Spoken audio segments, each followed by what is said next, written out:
Sayap-sayap yang terkembang. Seri 2 suramnya bayang-bayang. Audiobook, novel silat, cerita, S.H. Mintarja, episode 227. Ki Remeng tidak melepaskan kesempatan itu. Tetapi, harga diri Ki Remeng sebagai seorang laki-laki telah mencegahnya untuk menusuk punggung orang itu. Karena itu, demikian orang itu meloncati pintu dan berlari ke arah pertempuran yang terjadi di ruang dalam. Maka Ki Remeng pun segera meloncat dan berdiri tegak di depan pintu. Orang yang sudah lewat beberapa langkah itu berhenti. Ketika ia berpaling, maka ia menjadi terkejut sekali. Ia melihat Ki Remeng berdiri tegak di depan pintu dengan senjata di tangan. "Setan kau Remeng," geram orang itu yang ternyata adalah saudara seperguruan Ki Remeng. Ki Remeng tersenyum. Katanya, "Sekarang kau tidak dapat memperalat Ki Mawur untuk memaksa aku tunduk kepadamu." Orang itu tidak berbicara terlalu banyak. Tiba-tiba saja ia telah meloncat menyerang Ki Remeng. Namun Ki Remeng sudah bersiap sepenuhnya. Ketika serangan itu datang, maka dengan tangkasnya Ki Remeng telah menghindarinya. Bahkan dengan cepat Ki Remeng itu pun telah menyerang lawannya itu pula. Ketika kemudian pertempuran terjadi, terdengar pula kawannya yang bertempur melawan Kasada memberikan isyarat. Namun lawan Ki Remeng itu telah berteriak, "Aku menemukan Remeng bersembunyi di sini." Jika demikian, paksa ia menghentikan pertempuran. Atau Ki Mawur harus mati. Tetapi Ki Remenglah yang menjawab sambil bertempur, "Akulah yang sekarang menguasai Ki Mawur. Tidak akan ada seorang pun yang dapat mengusirnya." Orang itu menggeram, tetapi keadaannya menjadi semakin sulit. Kasada benar-benar telah menguasainya, sehingga harapan untuk dapat keluar dari pertempuran itu bersama wadagnya menjadi tidak mungkin. Dalam pada itu, Ki Remeng yang ingin segera menemui Ki Mawur itu tidak mau bertempur terlalu lama. Apalagi lawannya adalah saudara seperguruannya yang tatarannya berada di bawahnya. Karena itu, maka Ki Remeng tidak banyak mengalami kesulitan. Dengan mengerahkan kemampuan tertingginya, ia pun segera mendesak lawannya. Ketika lawannya tidak lagi sempat berloncatan dan seakan-akan telah terhimpit oleh ilmu Ki Remeng di sudut ruang itu, maka dengan putus asa orang itu meloncat menyerang dengan garangnya. Senjatanya terjulur lurus ke arah dada Ki Remeng. Ternyata pertempuran itu hanya berlangsung singkat. Ki Remeng dengan tangkasnya merendahkan dirinya dengan menekuk satu lututnya. Namun senjatanya telah terjulur lurus. Lawan Ki Remeng itu terkejut. Tetapi ia tidak mempunyai kesempatan. Loncatannya sendirilah yang telah mendorongnya ke dalam maut. Ujung senjata yang dijulurkan oleh Ki Remeng telah menerima lontaran tubuh itu telat di lambung. Terdengar orang itu mengadu kesakitan. Kemudian mengumpat dengan kasarnya. Ketika Ki Remeng kemudian bangkit, meloncat surut dan menarik senjatanya, maka darah pun telah memancar dari luka di lambung itu.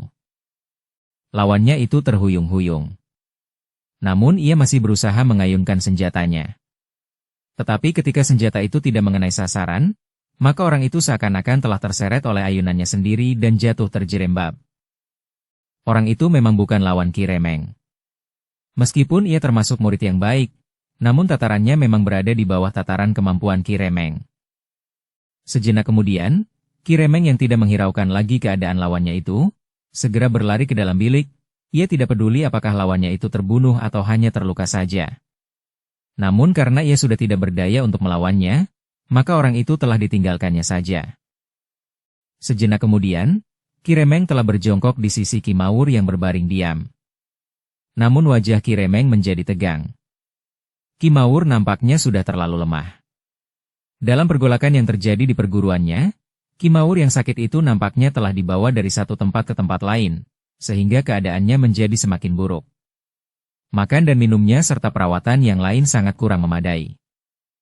"Ki Mawur," desis Ki Remeng. Ki Mawur memang masih membuka matanya. Tetapi pada mata itu sudah tidak nampak cahaya kehidupan sama sekali. "Ki Mawur," Ki Remeng mengulangi. Ki Mawur itu menggeleng lemah. Katanya, "Kau tidak perlu meratapi kepergianku Remeng." "Tidak, Ki Mawur akan sembuh. Aku datang bersama utusan Ki Lura Mertapraja untuk membebaskan Ki Mawur." Tetapi keadaan Ki Mawur memang sudah sangat parah. Karena itu, maka suaranya pun menjadi sangat lemah. Katanya, "Carilah Mertapraja. ia satu-satunya orang yang aku harapkan. Kau harus menjaganya dan kau pula yang harus menempanya agar menjadi orang yang terpilih. Kimaur, suara Ki Remeng menjadi parau. Tetapi tidak seorang pun yang dapat menghindar dari saat-saat terakhir hidupnya. Demikian pula Kimaur, setelah menjalani kehidupan yang panjang dan penuh dengan gejolak bukan saja di permukaan, maka Kimaur itu pun telah sampai pada batasnya. Katanya, aku tidak mau mengingat lagi benda-benda berharga itu di saat seperti ini. Juga tidak dengan segala macam kekisruhan yang terjadi di perguruan kita. Pada saat terakhir aku akan berdoa bagi Mertapraja dan berdoa bagi diriku sendiri. Mohon ampun atas segala dosa yang pernah aku perbuat. Kimaur harus bertahan, aku datang bersama sahabat-sahabat Ki Lurah Mertapraja. Tetapi Kimaur nampaknya sudah tidak mendengar lagi. Wajahnya menjadi semakin pucat. Namun kemudian mata orang tua itu pun telah tertutup. Kimaur, Kimaur, Ki Remeng memanggil dengan suara parau. Namun Kimaur tidak mendengar lagi. Yang kemudian terdengar adalah suara yang asing. Gemertak di dinding bambu dan gebyok kayu. Ternyata di saat terakhir, ketika senjata Kasada menghunjam ke dada lawannya, lawannya masih sempat menggapai lampu minyak di ajuk-ajuk yang terletak di sudut ruangan.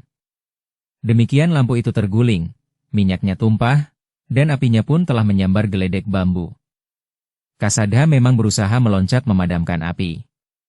Tetapi lawannya yang masih memiliki tenaga itu berusaha untuk menghalaunya, menggapai dengan senjatanya dan bahkan dengan sisa kekuatan terakhirnya orang itu masih berusaha menikam, sehingga Kasada harus meloncat menjauhinya.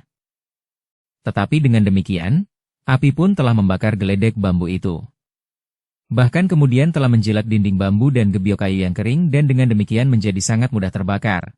Sehingga dalam waktu yang pendek, maka api pun telah merayap memanjat dinding dan gebyok kayu. Kasada yang melihat api berkobar, merasa tidak mungkin lagi untuk memadamkannya. Sementara itu lawannya yang menjadi semakin lemah masih terdengar menjerit di jilat api. Namun ia sempati berteriak, kita akan mati bersama-sama. Kau juga akan menjadi abu, tetapi masih ada kesempatan bagi Kasada untuk berlari. Bahkan ia pun kemudian telah berlari ke bilik Kimaur. Kasada tertegun sejenak, namun kemudian ia pun berkata, Ki Remeng, rumah ini terbakar, marilah, kita bawa Kimaur keluar. Tetapi Ki Remeng justru nampak sangat tenang. Ketika ia bangkit berdiri dan berbalik menghadap Kasada, ia pun berkata, aku akan menunggui Kimaur Nger. Kimaur telah meninggal, wajah Kasada menegang sejenak. Bersusah payah ia berusaha memenuhi perintah Ki Rangga Dipayuda untuk membebaskan Kimaur semata-mata atas dasar kemanusiaan. Tetapi terlambat, Kasada sekilas teringat pemimpin kelompok dalam pasukannya yang telah menjadi korban pula dalam usahanya membebaskan Kimaur. Pemimpin kelompoknya yang terbaik. Bukan saja sebagai prajurit, tetapi juga sebagai sesama yang justru karena umurnya yang lebih tua, ia telah banyak memberikan pertimbangan pada sisi kehidupan pribadinya. Tetapi Kasada tidak mempunyai banyak kesempatan. Ketika ia kemudian melihat api yang sudah menembus dinding bilik Kimaur, maka Kasada pun segera berkata, Ki Remeng, rumah ini akan terbakar habis. Kita harus mencari jalan keluar. Jika perlu, bawa tubuh Kimaur. Tetapi Ki Remeng menggeleng. Katanya, tidak Nger, aku akan menunggui Kimaur di sini. Tetapi rumah ini akan menjadi abu. Aku tidak akan meninggalkan Kimaur, jawab Ki Remeng. Kita tidak boleh kehilangan akal Ki Remeng. Jika Kimaur harus menghadap Yang Maha Agung, maka kita tidak akan dapat mencegahnya. Tetapi bukan berarti bahwa kita tidak boleh berusaha membebaskan diri dari api ini. Ki Remeng menggeleng. Katanya, aku tidak akan keluar dari rumah ini Nger. Tetapi rumah ini akan terbakar habis dengan segala isinya, Kasada menjadi sangat cemas. Namun bagaimanapun juga Ki Remeng masih saja nampak tenang, ia nampaknya benar-benar tidak ingin keluar dari rumah itu sebagaimana Kimaur juga tidak berusaha untuk keluar dari jilatan api. Tetapi Kimaur sudah meninggal. Dalam pada itu, terdengar suara memanggil di peringgitan. Kemudian terdengar pintu dihentakkan. Risang dengan tergesa-gesa dan cemas menjelajahi ruangan rumah itu. Kasada, Kasada, terdengar suara Risang memanggil. Bahkan kemudian disusul suara Sambi Wulung, Ki Remeng. Ki Remeng, Kasadalah yang kemudian menyahut, aku di sini, Risang. Dengan tergesa-gesa Risang menuju ke arah suara Kasada, sementara itu api menjadi semakin besar. Beberapa rusuk atap justru sudah mulai runtuh. Sejenak kemudian, maka Risang, Sambiwulung, Jatiwulung dan bahkan Ki Resa telah berlarian mendekati bilik Ki Mawur. Mereka menjadi tegang melihat Ki Remeng yang tidak mau keluar dari bilik itu. Ki Remeng, Ki Resalah yang mencoba membujuknya, api akan menelan rumah ini. Marilah, aku bantu membawa Ki Mawur keluar. Ki Remeng tersenyum, tetapi nampak titik-titik air di matanya. Katanya, terima kasih atas segala kebaikan kalian semuanya. Tetapi Ki Mawur tidak menunggu kedatangan kita. Ia hanya sempat mengucapkan beberapa patah kata, berdoa, kemudian menutup matanya untuk selama-lamanya. Tetapi bukankah kau masih tetap hidup, Ki Remeng? Bertanya Ki Resa kemudian. Ki Remeng menggeleng. Karena api yang sudah semakin besar, maka Ki Resa menjadi tidak sabar lagi. Ia ingin menarik Ki Remeng keluar dari bilik yang sudah mulai dimakan api itu. Tetapi demikian ia melangkah maju, maka Ki Remeng pun telah mengacukan senjatanya sambil berkata, jika kau, atau siapapun melangkah mendekat, maka aku akan menyerangnya. Jika aku tidak dapat menghentikan kalian, maka senjataku akan membunuhku, sebelum aku terbakar bersama-sama dengan Ki Mawur. Ki Resa memang mengurungkan langkah. Tetapi ia masih berkata, Ki Remeng, aku hargai kesetiaanmu, tetapi kau tidak boleh mendahului kehendak yang Maha Agung. Kau tidak boleh membunuh dirimu sendiri dengan cara itu. Ki Remeng tidak menghiraukannya. Tetapi ia justru berkata, pergilah. Api sudah semakin besar. Kalian tidak boleh terperangkap api karena aku. Tetapi kau juga harus keluar, berkata Ki Resa. Ki Remeng menggeleng lemah. Orang tua itu justru mulai menangis betapapun ia bertahan. Terima kasih atas kebaikan hati kalian semuanya. Terima kasih anak-anak muda, aku titipkan Ki Lurah Mertapraja kepada kalian. Aku tidak dapat memenuhi keinginan Ki Mawur untuk melindungi Ki Lurah Mertapraja, justru karena aku merasa bahwa tempatku justru di sini, di sebelah Ki Mawur. Jika benar-benar setia kepada Ki Mawur, Ki Resa, kau harus melakukan pesannya. Lindungi Ki Lurah, bukan mencari penyelesaian yang paling mudah ketika kau hadapi pesan yang barangkali terlalu berat bagimu itu. Tetapi Ki Remeng itu tertawa. Betapa pahitnya, justru dibarengi dengan titik-titik air mata, aku tahu maksudmu, Ki Resa. Kau berusaha mengungkit harga diriku agar aku keluar dari api ini. Tetapi aku sudah memutuskannya. Pembicaraan itu terputus ketika terdengar belandar yang mulai terbakar berderak roboh beberapa langkah dari bilik itu. Keluarlah dari rumah ini, berkata Ki Remeng, kecuali jika kalian juga ingin mati bersama Ki Mawur dan bersamaku. Semuanya menjadi tegang. Namun dalam ketegangan itu, di sela-sela derak kayu yang patah serta kerangka bangunan yang runtuh, maka terdengar suara hiruk pikuk di halaman. Disusul dengan suara kentongan yang mengoyak sepinya malam. Orang-orang itu pun saling berpandangan sejenak. Sementara Ki Remeng berkata, kalian dengar? Mereka adalah orang-orang yang telah melihat api berkobar di rumah ini. Mereka akan segera berusaha untuk memadamkannya, sementara kentongan itu memanggil orang lebih banyak lagi untuk datang ke halaman rumah ini. Mereka akan menemukan mayat-mayat dan jika kalian juga mereka ketemukan, maka mereka tentu akan menangkap kalian. Aku yakin kalian akan dapat melawan mereka. Meskipun orang sepadukuhan ini datang berkumpul dan mengepung rumah ini. Tetapi dengan demikian, maka kalian harus membunuh lebih banyak lagi. Kelima orang yang berdiri di ruang dalam yang sudah dimakan api itu menjadi bimbang. Namun atap di atas mereka pun benar-benar sudah terbakar. Sementara itu, Ki Remeng pun berteriak, cepat, pergi. Atap rumah ini akan segera runtuh. Risang, Kasada, Sambiwulung, Jatiwulung dan Ki Resa memang belum ingin mati. Karena itu, maka mereka pun segera berloncatan menghindar ketika atap rumah itu benar-benar runtuh. Kelima orang itu tidak dapat berbuat sesuatu ketika mereka melihat Ki Remeng yang ada di dalam bilik bersama tubuh Ki Mawur itu tertimbun batang-batang kayu yang menyala. Yang dilakukan oleh kelima orang itu kemudian adalah melarikan diri dari ujung lidah-lidah api. Mereka berloncatan menuju ke pendapa. Tetapi ternyata bahwa di halaman rumah itu benar-benar berkumpul banyak orang. Karena itu, maka mereka pun segera berlari ke samping. Di antara suara hiruk-pikuk memang terdengar orang berteriak, "Siapa mereka?" Yang lain menyahut, "Tangkap saja mereka." Suara pun berkumandang, "Tangkap mereka, tangkap mereka." Tetapi kelima orang itu pun segera melarikan diri berloncatan di halaman samping dan kemudian ke kebun belakang. Sesaat kemudian kelima orang itu sudah berloncatan keluar dari halaman rumah itu, dengan meloncati dinding. Tidak seorang pun yang mampu mengejar mereka. Tidak seorang pula yang dapat mengenali kelima orang yang memang merupakan orang-orang asing di padukuhan mereka. Namun yang kemudian dilakukan oleh orang-orang padukuhan itu adalah berusaha memadamkan api. Mereka tidak tahu apa yang telah terjadi di dalam rumah yang terbakar itu, namun yang mereka lihat di halaman rumah itu terbaring beberapa sosok tubuh yang sudah tidak bernafas. Memang masih ada di antara mereka yang ternyata belum mati. Tetapi mereka adalah justru bukan orang-orang Wukir Gading, sehingga mereka tidak banyak mengetahui siapa sajakah orang-orang yang telah datang, mengacaukan isi rumah itu dan bahkan mereka mengira bahwa orang-orang itu pulalah yang telah membakar rumah itu. Ketika orang-orang padukuhan itu berusaha memadamkan api yang membakar rumah itu, maka kelima orang yang melarikan diri dari rumah yang terbakar itu, berdiri termangu-mangu di bulak di luar padukuhan itu. Mereka masih melihat lidah api yang seakan-akan melonjak menjilat langit. Asap, warna merah kehitam-hitaman serta suara kentongan dalam nada 3-3 ganda, membuat suasana malam menjadi semakin kusam. Kelima orang itu tertegun diam. Mereka mengetahui bahwa api itu telah menelan beberapa orang yang diantaranya adalah tubuh Ki Mawur dan Ki Remeng yang ketika api membakarnya, ia masih hidup.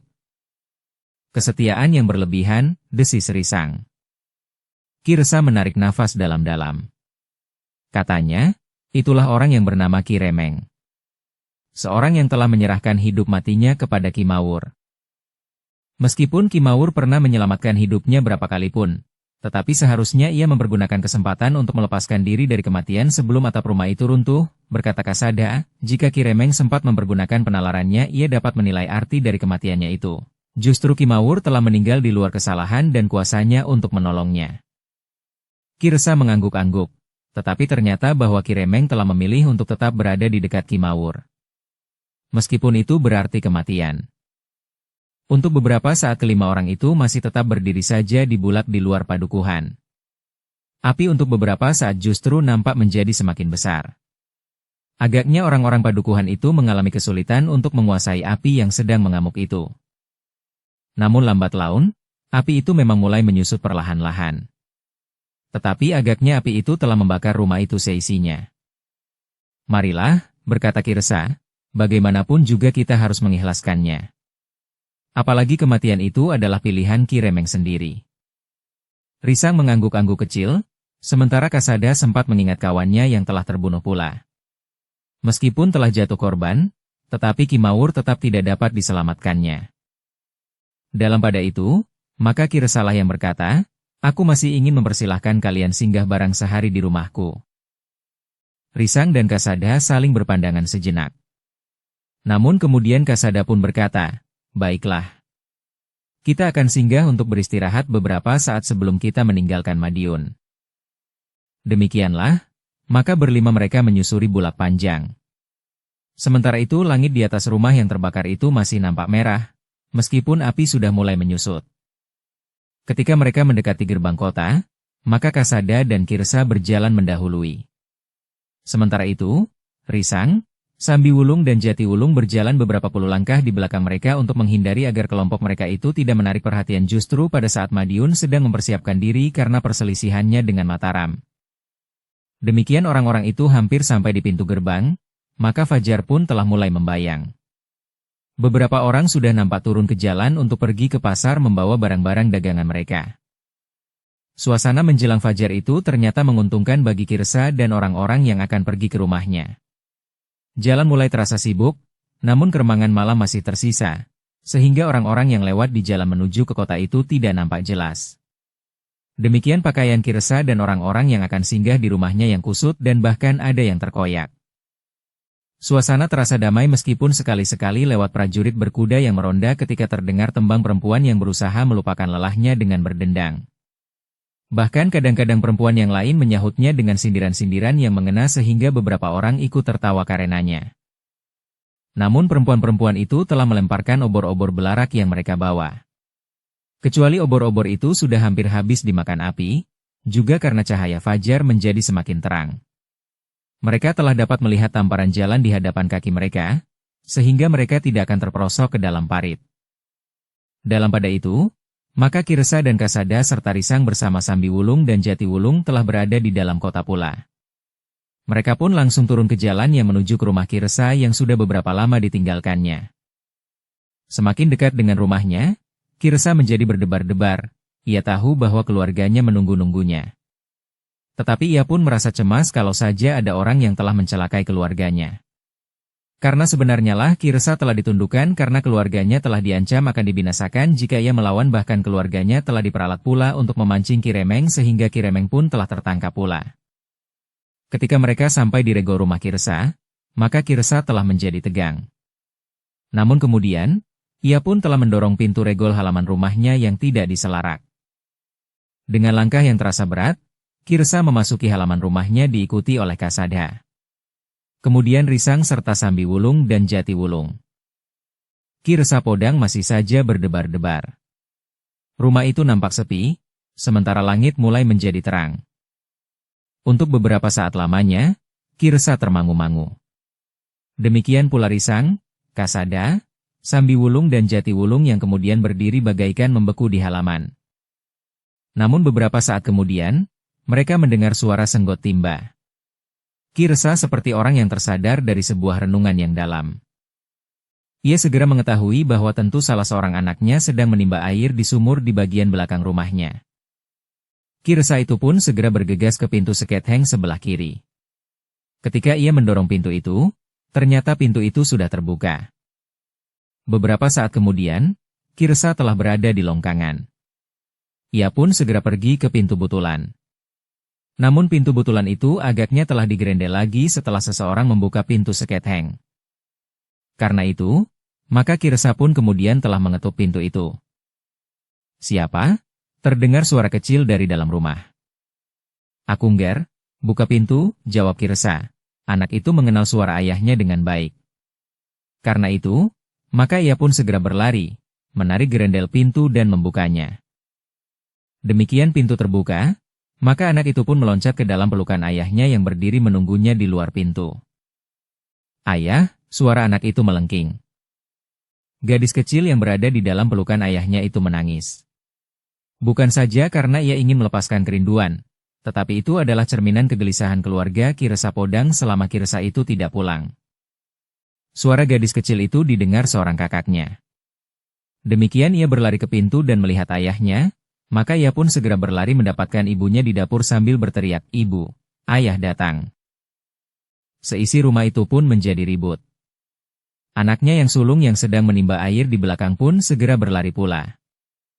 Demikianlah, sejenak kemudian, Ki Resa sekeluarga jelah duduk di serambi. Mereka juga telah mempersilahkan Risang, Kasada, Sambiwulung dan Jatiwulung duduk bersama mereka. Dukung channel Novel Silat dengan subscribe, follow, like, komen dan share. Baru sejenak kemudian Nyi Resa yang tidak melihat Ki Remeng ada di antara mereka itu pun bertanya di mana Ki Remeng. Dahi Ki Resa berkerut, di luar sadarnya ia berpaling kepada Risang dan Kasada berganti-ganti. Namun kerut di wajah Ki Resa itu menunjukkan kegelisahan hatinya. Nyi Resa yang melihat kegelisahan di wajah suaminya dan bahkan juga di wajah tamu-tamunya itu segera menduga bahwa sesuatu telah terjadi. Karena itu, maka dengan nada tinggi ia mendesaknya, "Di mana Ki Remeng sekarang?" Ki Resa tidak dapat memberikan jawaban lain. Meskipun agak ragu, tetapi ia pun berkata, "Ki Remeng sudah tidak ada lagi." "Maksud ayah?" bertanya anaknya yang sulung. Ki Resa menarik nafas dalam-dalam. Katanya, Ki Resa telah meninggal. Anak itu menjadi tegang, ditundukkannya wajahnya dalam-dalam. Tiba-tiba saja anak itu terisak. Di sela-sela isaknya ia berkata, "Akulah yang telah membawanya ke ambang kematiannya." Ki Resa menarik nafas dalam-dalam. Sementara Nyi Resa bertanya, "Kenapa kau?"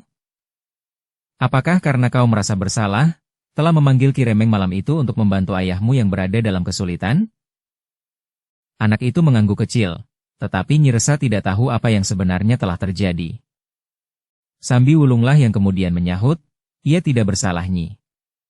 Benar ia memanggil Ki Remeng malam itu.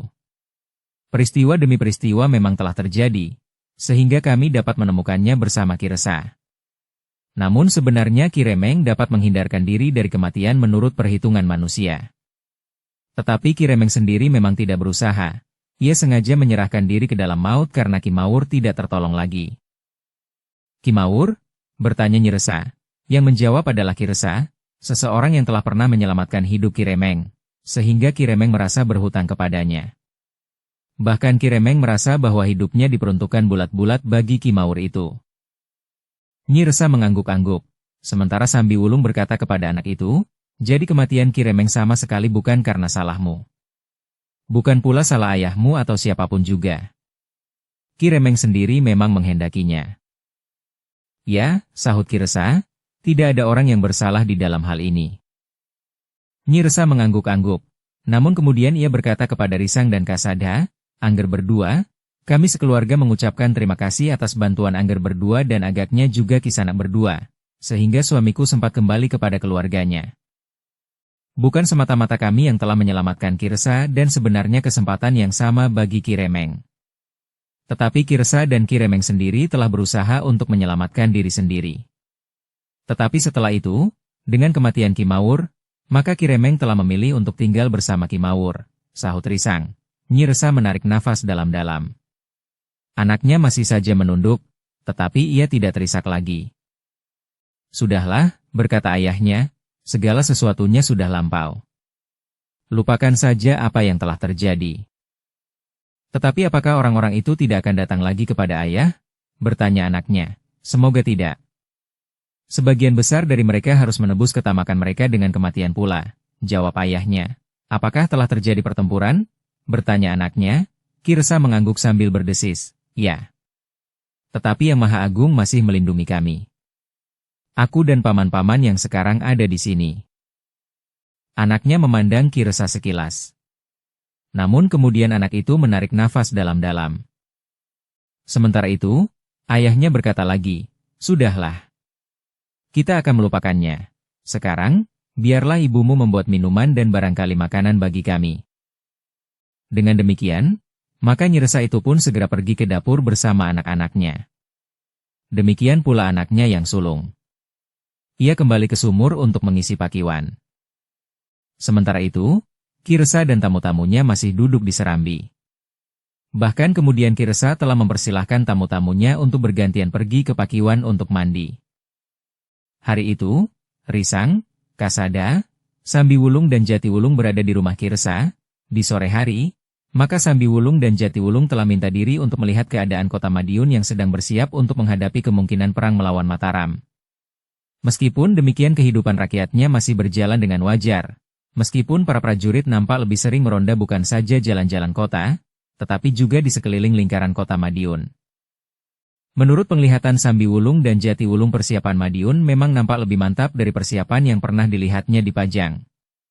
Namun Sambi Wulung dan Jati Wulung menduga bahwa di Mataram persiapannya tentu juga lebih baik daripada di Pajang. Meskipun demikian, meskipun persiapan tertinggi telah diperintahkan di Madiun, maupun di Pajang dan tentu juga di Mataram, tetapi Sambi Wulung dan Jati Wulung masih meyakini bahwa perang tidak akan segera meletus. Untuk beberapa lama Sambi Wulung dan Jati Wulung berjalan-jalan di seputar kota. Dengan demikian ia pun sempat melihat bahwa prajurit yang berasal dari luar Madiun jumlahnya memang cukup banyak. Tetapi para petugas sandi dari Pajang tentu juga sudah melihatnya, desis Sambi Wulung. Nampaknya hal itu memang tidak menjadi rahasia di sini. Bahkan mungkin dengan sengaja Madiun menunjukkan bahwa kekuatan yang sangat besar tersimpan di jantung kota ini. Maksudnya tentu untuk memperingatkan Panembahan Senapati untuk berpikir ulang untuk menghadapi Madiun dalam satu medan yang panjang. Jati Wulung mengangguk-angguk. Ia sependapat dengan Sambi Wulung. Namun ketika mereka memasuki alun-alun Madiun, dada mereka agak bergetar. Mereka melihat satu persiapan bagi satu upacara yang besar sedang mulai dilakukan. Ada apa di sini? Desis Jati Wulung. Sambi Wulung mengerutkan dahinya. Katanya, nampaknya akan diselenggarakan satu upacara atau pertandingan atau mungkin satu sayembara.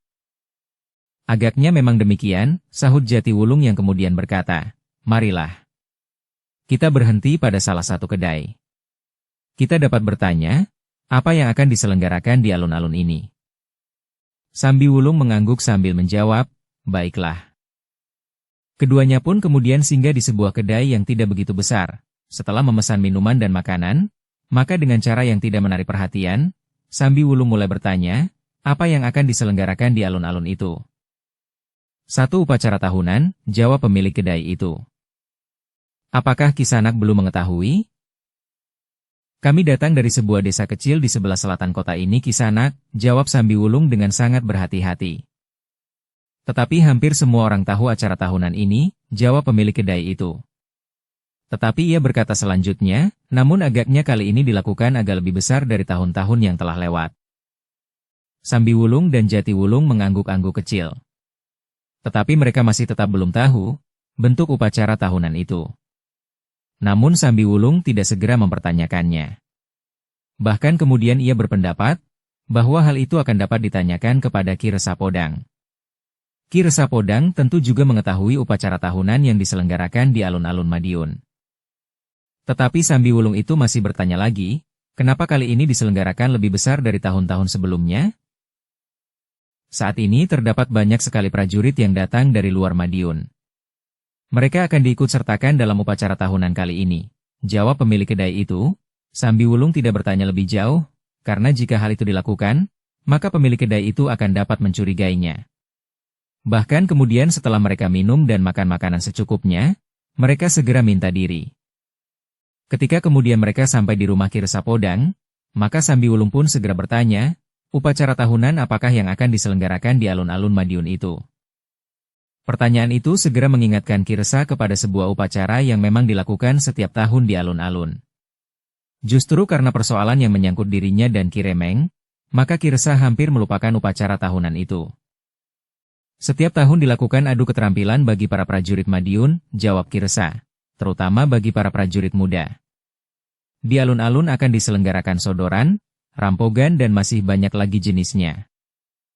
Aku mendengar bahwa penyelenggaraan kali ini lebih besar dari tahun-tahun sebelumnya karena saat ini banyak berkumpul prajurit dari luar Madiun, berkata Sambi Wulung. Tetapi dalam suasana seperti ini, Madiun masih sempat menyelenggarakan satu upacara tahunan yang menarik. Apakah hal itu bukan berarti Madiun akan menjadi lengah? Bertanya Risang. Tetapi mungkin ada pertimbangan lain, jawab Sambi Wulung. Justru Madiun ingin menunjukkan kepada Mataram dan Pajang yang tentu lewat petugas sandinya menyaksikan upacara itu, bahwa di Madiun terdapat banyak sekali orang-orang berilmu tinggi. Risang mengangguk-angguk, sementara Kasada menyahut, mungkin sekali. Sementara itu pengawasan di luar kota Madiun ditingkatkan agar Madiun tidak terjebak oleh kesibukannya sendiri seandainya prajurit Mataram datang. Menarik sekali, desis Risang. Sementara Kasada pun menyahut, kita dapat menunda perjalanan kembali barang 1-2 hari. Tetapi kapan upacara itu dilakukan? Biasanya diselenggarakan bulan kedua menjelang bulan purnama. Biasanya upacara tahunan itu diselenggarakan 2 hari. Sementara di malam hari, banyak orang yang tetap berada dan bahkan tidur di alun-alun sambil menikmati bulan yang bulat. Jadi, kapan upacara itu dimulai? Bertanya Risang. Menurut kebiasaannya upacara itu tentu akan diselenggarakan 2 hari lagi. Tetapi karena kali ini diselenggarakan lebih besar dari tahun-tahun sebelumnya, mungkin memerlukan waktu lebih dari 2 hari. Tetapi entahlah apa yang sebenarnya akan diselenggarakan. Apakah masih tetap akan dimulai menjelang malam purnama untuk waktu 2 hari atau akan terjadi perubahan justru karena yang akan tampil bukan hanya prajurit-prajurit dari Madiun. Besok aku akan dapat mencari keterangan tentang hal itu. Keempat tamu Ki Resa itu mengangguk-angguk. Agaknya ada kesamaan pendapat, bahwa sebaiknya mereka menunggu dan menonton upacara tahunan bagi para prajurit dengan lomba keterampilan itu. Namun yang kemudian mengatakannya adalah Risang. Sebenarnya aku ingin menyaksikan upacara itu. Namun apakah Kasada tidak tertahan terlalu lama di sini, jika upacara itu benar diselenggarakan menjelang purnama yang akan terjadi 2 hari lagi dan sedikitnya melama 2 hari? Tidak, jawab Kasada dengan serta-merta. Namun kemudian katanya, Tetapi apakah Kirsa tidak berkeberatan jika kami berada di sini sampai saat upacara itu selesai? Tentu, jawab Kirsa sebelum tamu-tamunya menanyakannya kepadanya, aku sama sekali tidak berkeberatan. Jika demikian, kami akan mengucapkan terima kasih, Kirsa. Berkata Risang kemudian. Sudahlah, sahut Kirsa, yang seharusnya mengucapkan terima kasih adalah aku.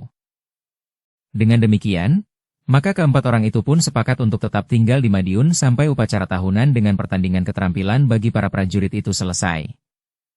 Seperti yang dijanjikan, maka di hari berikutnya Kirsa berusaha untuk mendapatkan keterangan tentang upacara tahunan yang akan diselenggarakan. Dengan tidak menarik perhatian, maka Kirsa bertanya kepada orang-orang yang dianggap mengetahui serba sedikit tentang upacara itu. Ternyata bahwa benar sebagaimana diperhitungkannya, bahwa upacara itu akan dimulai 2 hari lagi, menjelang malam bulan purnama. Tetapi tidak hanya berlangsung 2 hari seperti pada upacara tahunan di masa-masa sebelumnya. Menurut keterangan yang diterima oleh Kirsa Podang, maka pertandingan keterampilan akan berlangsung 4 hari. Menarik sekali, berkata Kasada, akan menunggu sampai pertandingan itu selesai.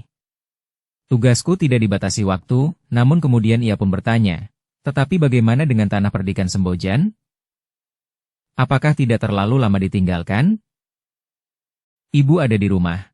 Bertahun-tahun sebelumnya pimpinan tanah perdikan ada di tangannya, jawab Risang. Kasada tersenyum sambil mengangguk-angguk. Katanya, jika demikian kita semuanya tidak tergesa-gesa. Demikianlah, keempat orang tamu Kirsa itu pun akan tetap tinggal di rumah itu selama lebih dari sepekan. Namun Kirsa sama sekali tidak merasa berkeberatan. Keempat orang itu kemudian telah dianggapnya sebagai keluarga sendiri. Demikian pula sikap Nyirsa dan anak-anaknya. Mereka segera menjadi akrab dengan tamu-tamu ayahnya itu. Gadis kecil yang sering menghidangkan minuman kepada tamu-tamunya, kadang-kadang untuk waktu yang lama duduk berbincang. Ada-ada saja yang ditanyakannya kepada Risang dan kepada Kasada. Namun dalam pada itu, sambil menunggu, maka Sambi Wulung dan Jati Wulung sempat pula melihat tempat mereka menyembunyikan benda-benda berharga. Ternyata menilik tanda-tanda yang mereka letakkan dengan cermat dan tidak menarik perhatian sama sekali, masih tetap di tempatnya semula, sehingga keduanya yakin bahwa tidak ada seorang pun yang pernah mengusik tempat persembunyian benda-benda yang sangat berharga itu. Risang dan Kasada yang mendapat laporan itu mengangguk-angguk. Dengan nada dalam Risang berkata, mudah-mudahan sampai saatnya benda-benda itu diambil untuk dibawa ke Pajang. Tidak akan ada orang yang pernah mengetahuinya. Tetapi untuk mengambilnya, Pajang akan mengalami kesulitan. Sudah tentu tidak mungkin kita membawa pedati untuk sampai ke tempat itu tanpa diketahui orang, berkata Kasada. Bagaimanapun sulitnya, bukankah hal itu harus diusahakan? Bertanya Risang. Ya, harus, jawab Kasada. Tetapi Kasada masih belum dapat membayangkan cara apapun yang akan ditempuh, seandainya ia mendapat tugas untuk mengambil benda-benda berharga itu. Namun Kasada untuk sementara masih belum memikirkannya. Jika ia pulang kelak, ia akan melaporkan bahwa benda-benda itu sudah dikuasainya. Selanjutnya, masih harus dicari cara untuk mengambil dan membawa benda-benda itu ke Pajang. Namun perintah yang diterimanya, jika benda-benda berharga itu tidak dapat dibawa, maka sebaiknya benda-benda itu dimusnahkan saja daripada jatuh ke tangan Madiun. Tetapi tidak terpikir oleh Kasada untuk memusnahkan benda-benda berharga itu, karena jika benda-benda itu dapat dikuasai dan dibawa ke Pajang, benda-benda itu akan sangat berarti. Bahkan seandainya Pajang tidak memerlukannya, maka benda-benda itu dapat dibagi kepada orang-orang yang sangat membutuhkan. Tentu saja setelah wujudnya berubah. Mungkin berupa uang, mungkin tanah atau benda-benda lain yang akan dapat menjadi modal hidup mereka. Segala sesuatunya masih harus dibicarakan dengan para pemimpin di Pajang, berkata Kasada di dalam hatinya. Dalam pada itu perhatian Kasada, Risang, Sambi Wulung dan Jati Wulung tertuju pada pertandingan keterampilan yang akan diselenggarakan menjelang malam purnama itu. Mereka menyempatkan diri untuk melihat persiapan-persiapan yang dilakukan di alun-alun Madiun. Dari persiapan-persiapan itu mereka dapat membayangkan bahwa pertandingan yang diselenggarakan di alun-alun itu tentu cukup menarik. Tetapi di samping persiapan-persiapan yang dilakukan di alun-alun, maka mereka pun melihat kesiagaan yang semakin tinggi dari para prajurit Madiun. Mereka meronda seluruh sudut kota, Sementara itu di luar kota Madiun para prajurit meronda sampai jarak yang cukup jauh. Risang yang berjalan-jalan bersama Kasada sampai ke pintu gerbang kota telah melihat 6 prajurit berkuda yang memasuki pintu gerbang.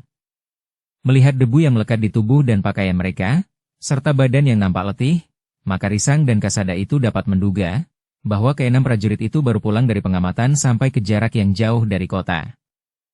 Mungkin mereka adalah penghubung yang baru kembali dari para pasukan yang bertugas mengamati jalan yang mungkin ditempuh oleh pasukan dari Mataram apabila mereka benar-benar menyerang Madiun, desis Kasada. Risang mengangguk. Katanya, jika benar terjadi perang, maka kedua belah pihak harus membayar sangat mahal. Ya, kesiagaan Madiun memang mendebarkan. Sebagai prajurit Pajang yang setiap saat mendapat perintah untuk datang kembali ke Madiun bersama sepasukan prajurit yang siap bertempur, maka aku harus mengakui bahwa tugas para prajurit Mataram dan Pajang akan sangat berat untuk dapat menembus benteng pertahanan Madiun yang demikian kuatnya, berkata Kasada. Tetapi bukankah hal ini tentu sudah diketahui oleh Panembahan Senapati? Di kota ini tentu terdapat beberapa orang petugas sandi. Agaknya memang demikian, jawab Kasada. Sedangkan pertandingan keterampilan itu merupakan pameran kekuatan yang selain ditujukan kepada Mataram juga membesarkan hati para prajurit Madiun dan para prajurit yang datang dari luar Madiun. Sementara itu, Risang, Kasada, Sambiwulung dan Jatiwulung masih tetap berada di rumah Ki Resa. Meskipun demikian mereka tidak pernah keluar dan masuk regol halaman rumah Ki Resa itu bersama-sama. Risang biasanya pergi dan kembali ke rumah itu bersama Kasada, sedangkan Sambiwulung bersama Jatiwulung. Dengan demikian, maka mereka memang tidak menarik perhatian tetangga-tetangga Ki Resa Podang. Namun sebenarnya lah Ki Resa Podang sendiri menjadi bimbang. Setelah Ki Resa kemudian mengetahui siapa sebenarnya Risang dan Kasada, maka Ki Resa Podang pun telah dibebani oleh perasaan yang mendua.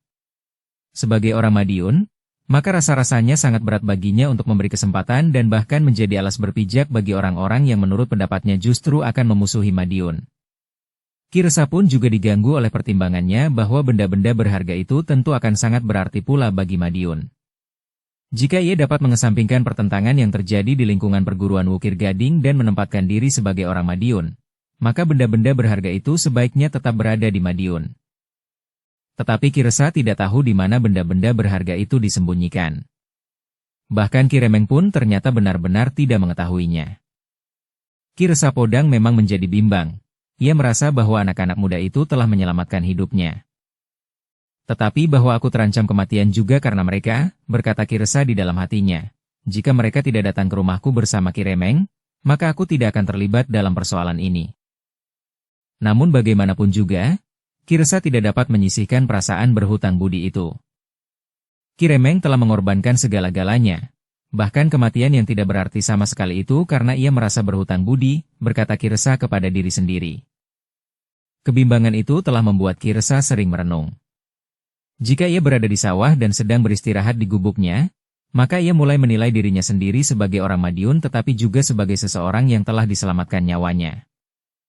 Tetapi akhirnya Ki Resa Podang untuk sementara mencoba memisahkan persoalan antara perguruan Wukir Gading dalam hubungannya dengan kesetiaannya kepada Madiun. Benda-benda berharga itu milik perguruan Wukir Gading yang sedang diperebutkan oleh orang-orang perguruan Wukir Gading sendiri tanpa ada sangkut pautnya dengan Madiun. Jika benda-benda berharga itu dibawa orang, yang kehilangan adalah perguruan Wukir Gading. Bukan Madiun, tetapi tiba-tiba muncul di kepalanya, meskipun demikian, benda-benda berharga itu akan dapat membantu membiayai perang di pihak lawan. Dan itu dapat berarti memperkuat kedudukan lawan. Sedangkan dukungan biaya perang akan sangat besar artinya terutama dalam peperangan yang panjang. Dalam kebimbangan yang mencekam itu, maka biasanya Ki Resa Podang telah menenggelamkan diri ke dalam kerjanya. Ia berusaha untuk melupakan kebimbangan itu. Memang ada saatnya Ki Resa Podang berniat untuk menempatkan dirinya seutuhnya sebagai orang Madiun. Kadang-kadang dalam perenungannya di sawah, Ki Resa hampir mengambil keputusan untuk berbicara dengan para prajurit Madiun, bahwa di rumahnya ada 4 orang asing. Namun demikian ia bertemu dengan Risang dan Kasada, maka niatnya itu pun telah runtuh. Apalagi jika ia melihat Risang dan Kasada bermain-main dengan anak-anaknya. Gadis kecilnya terlalu dekat dengan keduanya. Dalam keadaan yang demikian, Ki Resa hanya dapat mengelus dadanya. Bagaimanapun juga, Ternyata Kirsa memang tidak pernah memberikan laporan kepada prajurit Madiun tentang 4 orang asing yang berada di rumahnya. Apalagi tentang benda-benda berharga yang disembunyikan oleh keempat orang itu. Demikianlah, maka hari pembukaan upacara tahunan yang diramaikan dengan pertandingan keterampilan itu telah sampai. Pagi-pagi sebelum matahari terbit, alun-alun Madiun telah dialiri oleh orang-orang yang ingin menyaksikan pertandingan keterampilan. Mereka berdatangan bukan saja dari penjuru kota, tetapi orang-orang dari luar kota pun banyak pula yang datang untuk menyaksikan pertandingan yang agaknya lebih besar dari pertandingan-pertandingan yang pernah diselenggarakan. Namun dalam pada itu, maka prajurit Madiun pun telah bersiap dalam kesiagaan tertinggi untuk menghadapi segala kemungkinan. Pagi itu, Kirsa telah mengajak 2 anaknya yang terbesar untuk pergi ke alun-alun. Risang dan Kasada yang juga pergi ke alun-alun telah memisahkan diri sebagaimana juga Sambiwulung dan Jatiwulung. Namun jantung Kasada dan Risang bagaikan berhenti berdetak ketika tidak terlalu jauh dari tempatnya berdiri telah terjadi keributan. Memang tidak terlalu lama, tetapi akibatnya membuat wajah Kasada menjadi merah padam. Tetapi Kasada itu hanya dapat menggeram tanpa dapat berbuat sesuatu. 4 orang prajurit telah menggiring seseorang yang dalam keributan yang terjadi telah diikat tangannya. Dari beberapa orang di antara mereka yang menyaksikan Risang dan Kasada mengetahui bahwa orang itu dituduh seorang petugas sandi dari Mataram. Sepantasnya orang itu dihukum mati, geram salah seorang di antara mereka yang menyaksikan orang yang dituduh petugas sandi dari Mataram itu. Gigi Kasada gemeretak, namun ia masih menyadari keadaan, ia berada di satu lingkungan yang asing baginya. Justru lingkungan yang tentu akan memusuhinya. Jika ia tidak ingin ikut terseret dengan tangan terikat, maka Kasada harus tetap mengekang diri. Dalam pada itu terdengar orang lain berteriak, "Jangan dibunuh sekarang. Gantung saja nanti di alun-alun dan dipergunakan untuk sasaran pertandingan memanah." Gantung di alun-alun. Gantung di alun-alun, terdengar suara orang banyak. Jantung Kasada serasa akan meledak. Karena itu, agar ia tidak kehilangan kekang diri, maka ia pun segera meninggalkan tempat itu tepat saat orang yang terikat tangannya itu lewat di depannya. Dada Kasada berdesir keras ketika ia melihat orang yang terikat tangannya itu tiba-tiba secara kebetulan memandangnya dengan tajamnya. Kasada memang belum mengenal orang yang dituduh petugas sandi Mataram itu. Tetapi tatapan mata orang itu seakan-akan memberitahukan kepadanya bahwa ia sedang dalam keadaan bahaya. Bersambung ke episode 228. Dukung kami dengan subscribe, follow, like, komen dan share. Terima kasih.